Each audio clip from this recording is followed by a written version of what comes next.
Steven Spielberg ஏலியனை வச்சு எடுத்த படங்கள் எல்லாமே அட்டகாசமா இருக்கும். அவர் வந்து ஃபர்ஸ்ட் ஸ்டார்ட் பண்ணது க்ளோஸ் என்கவுண்டர்ஸ் ஆஃப் தேர்ட் கைண்ட்னு ஒரு படம். ஒரு க்ளோஸா எடுத்திருப்பாரு அந்த ஏலியனை பத்தி, அவங்க எப்படி இன்வெஸ்ட் பண்றாங்க அதை பத்தி அழகா எடுத்திருப்பாரு. 77 வந்த படம். அதுக்கப்புறம் பாத்தீங்கன்னா ஈட்டிங்கிற ஒரு அற்புதமான ஒரு படம் எடுத்தாரு. இப்ப வரைக்கும் ஏலியன் மூவிஸ்ல ஒரு கல்ட் கிளாசிக்கா அந்த படம் இருக்கு. அப்ப 2001 ஆர்டிபிஷியல் இன்டெலிஜென்ஸ் ஒரு சூப்பரான படம் வந்துச்சு. அதுக்கப்புறம் 25 வருஷம் கழிச்சு அதே ஏலியனை மையமா வச்சு ஏலியன் இல்லாத ஒரு ஏலியன் படமா இந்த டிஸ்க்ளோசர் டே எடுத்திருக்காரு. படத்தோட கதை என்னன்னா, வாட்டர்ஸ்ங்கிற என்ஜிஓ கம்பெனில டேனியல் ஒருத்தர் ஒர்க் பண்ணிட்டு இருக்காரு. அந்த கம்பெனில வந்து பல ரகசிய ஆய்வுகள் நடந்துட்டு இருக்கு. அதை தெரிஞ்சுக்கிட்டு அங்க இருக்கிற ஃபைல்ஸை வந்து அவர் வந்து திருடிட்டு போயிடுறாரு. அதே டைம்ல பேரலா மார்கரெட்டுங்கிறவங்க வந்து வெதர் ரிப்போர்ட் பண்ணிட்டு இருக்காங்க. அவங்களுக்கு வந்து திடீர்னு வந்து அவங்க வாய்ஸ் எல்லாம் மாறுது, வேற வேற லாங்குவேஜ் எல்லாம் பேசுறாங்க. பல பேர்த்தோட மைண்ட்ல இருக்கிறதெல்லாம் அப்படியே வந்து சொல்றாங்க. திடீர்னு அவங்களுக்கு வந்து ஒரு விஷன் தெரியுது. ஆனா அவங்களையும் ஃபாலோ பண்ணிட்டு அதே ஆளுங்க வராங்க. அதனால இவங்க அங்கிருந்து எஸ்கேப் ஆகி டேனியலை நோக்கி போறாங்க. ஏன் டேனியல் நோக்கி அவங்க போறாங்க? அவர் டேனியல் வந்து எந்த மாதிரி ஃபைல்ஸ் எல்லாம் திருடிட்டு வந்தாரு, இதுதான் மீதி கதை.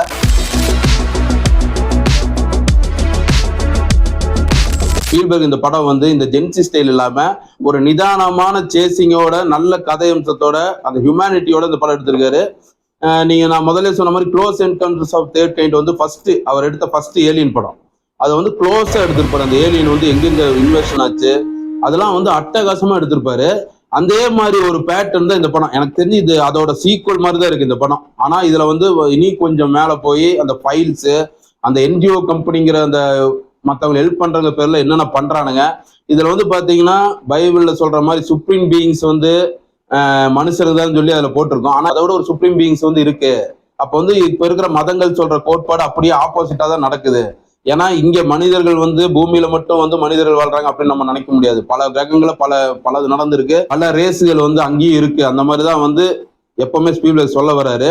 இந்த படத்துல அதேதான். ஏலியனை வந்து ஒரு நல்ல பீயிங்கா ஒரு காட்ட வந்து முற்படுறாரு. ஈட்டிலையும் அதே மாதிரி தான் காமிப்பாரு. ஏஐல கிறிஸ்டல் ஸ்கல்ல வந்து கிளைமேக்ஸ்ல வந்து ஏலியன் நோக்கி தான் அந்த டீமே போகும் இந்தியானா ஜோன்ஸ்ல. அப்போ வந்து கடைசியில அந்த ஏலியனை பத்தி அவர் தெரிஞ்சுக்கணும்னு சொல்லி ஒருத்தர் இருக்கும்போது அவங்க வந்து அதை சொல்ல அவன் மூளை வெடிச்சு மண்டல செதறும். அந்த மாதிரி நீங்க வந்து நினைச்சு கூட பார்க்க முடியும். உங்க பிரெயினை வந்து ஏத்துக்க முடியாத பல விஷயங்கள் பல கிரகத்துல அந்த யூனிவர்ஸ் நடக்குது. அந்த கிறிஸ்டல் ஸ்கல்ல வந்து அது காமிச்சிருப்பாங்க. ஒரு தலைக்கு வேண்டி ஒரு 1000 வருஷம் வெயிட் பண்ணிட்டு இருக்கோம் அந்த ஏலியனு.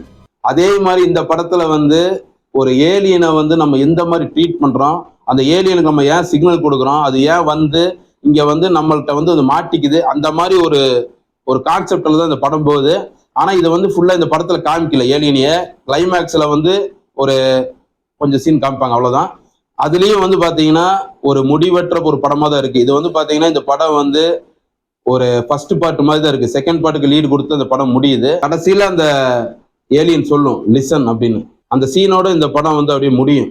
செகண்ட் பார்ட்டோட லீடுக்கு வேண்டி.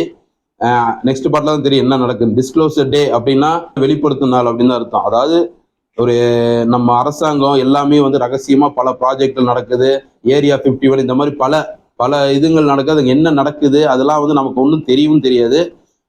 கொஞ்ச நாளைக்கு முன்னாடி ட்ரம்ப் வந்து கொஞ்சம் ரிலீஸ் பண்ணார். ஏரியா 51 இதெல்லாம் நடக்குன்னு சொல்லி கொஞ்சம் ரிலீஸ் பண்ணாரு. ஏலியன் அப்படிங்கிறத ஒரு கான்செப்ட் மனிதர்களுக்கு வந்து ஒரு கியூரியாசிட்டி இருக்குது. அதே பயன்படுத்தியா நிறைய அமெரிக்கன் படம்லாம் வந்திருக்கு. ஆனா அதுல இருந்து வித்தியாசப்படுத்தி ஸ்பீல்பர்க் வந்து அதோட ஹியூமனிட்டியை சொல்லுவாரு. ஏலியனிட்டி அப்படின்னு சொல்லலாம். நம்ம இப்ப ஹியூமன்ஸ்ல நல்லவங்கன்னா அப்ப ஏலியன்ஸ்ல கெட்டவங்களா, அந்த பாயிண்ட் ஆஃப் வியூ மாத்தி தான் பல படங்கள் எடுத்திருக்காரு. ஏலியன்ல வந்து ஒரு அல்டிமேட் படம் எதுனா டிஸ்ட்ரிக்ட் 13 தான். அதை வந்து அந்த சவுத் ஆப்பிரிக்கா நடந்த அப்பரேட் அந்த கான்செப்டா வச்சு அந்த ஏலியனே வந்து ஒரு சேரியில இருக்க மாதிரி அந்த படத்தை காமிச்சிருப்பாங்க.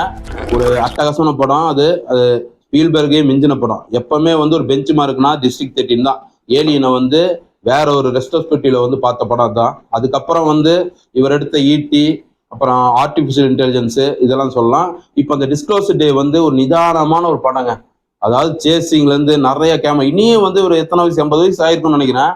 அப்படி உழைச்சிருக்காரு இந்த படத்துல. இங்க இருக்கிற ஆடியன்ஸ் வந்து பல பேத்துக்கு பிடிக்கல அப்படின்னு சொல்றாங்க. ஏன்னா இந்த ஸ்கிரீன் பிளே வந்து பரபரப்பா இல்ல, சேசிங் இல்ல அப்படின்னு சொல்லி. சேசிங்கும் இதுல இருக்கு. ஆனா வந்து நிதானமா சொல்றாங்க. அந்த ஏலியனோட ஹியூமனிட்டியை சொல்றாங்க.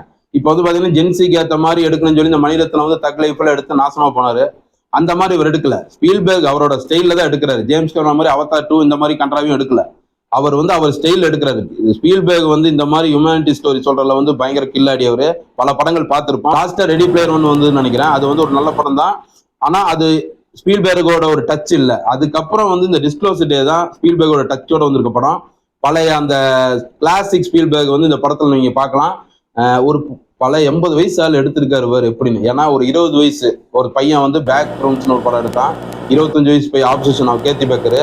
அப்படி வந்து அதே கூட ஒரு 80 வயசு ஆள் வந்து இந்த டிஸ்க்ளோசர் எடுத்திருக்காரு பாரு, அவங்க கூட போட்டி போட்டு. ஆனா ஜென்சி டைப் எடுக்காம அவர் ஸ்டைல எடுத்து இவங்க ஜென்சி பசங்களோட போட்டி போட்டிருக்காரு. இதுதான் வந்து ஒரு டைரக்டருக்கு வந்து ஒரு அப்டேட் வேணுங்குது. ஸ்கிரீன் பிளே எப்பவும் போல ஒரு டேவிட் கோப் தான் எழுதியிருக்காரு. ரொம்ப டீட்டெயிலிங்கா எழுதுவார் எப்பவுமே ஸ்கிரீன் பிளேவை. அதை வந்து ஸ்பீல்பர்க் எடிட் பண்ணுவாரு. இதுதான் நடக்கும் எப்பவுமே ஸ்பீல்பர்க் படத்துல. இதுல மியூசிக் வந்து பாத்தீங்கன்னா ஜான் வில்லியம்ஸ், அவர் வந்து தெரியும், அவர் பத்தி சொல்லவே வேண்டாம், அட்டாசமா பண்ணியிருக்காரு. இதுல வந்து சிம்பனி மாதிரி சூப்பரா மியூசிக் போட்டிருக்காரு. அந்த த்ரில்லர் மொமெண்ட்டுக்குலாம் வந்து நல்ல ஒரு மியூசிக் படத்துல இருக்கு. கண்டிப்பா இந்த படத்தை மிஸ் பண்ணாம பாருங்க. தியேட்டர்ல ஓடிட்டு இருக்கு. தேங்க்யூ.